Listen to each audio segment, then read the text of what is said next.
Eleksyon sa barangay. Marami na naman tayo makakasalubong ng tao na bigla ka nalang ngingitian kapag nakita ka sa daanan.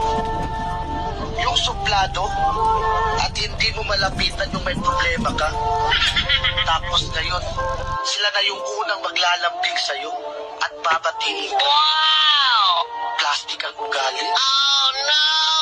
Tatakbo ka ulit ng pagkakapitan at konsehal ng barangay nyo.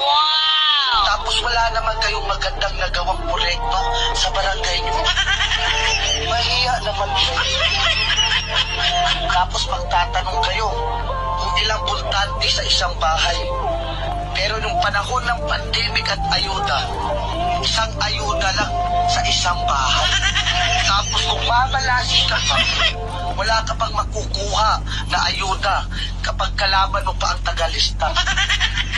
Kaya vote wisely para hindi sayang ang boto natin. Tandaan nyo, sa ating boto, nakasalalay ang panalo ng isang kandidato. Kung may magtatangka sa'yo magbigay ng pera, sabihin mo, minimum 1,000. Aba, sa mahal na bilihin ngayon at bigas, hindi kasya yung 300. Oh my God.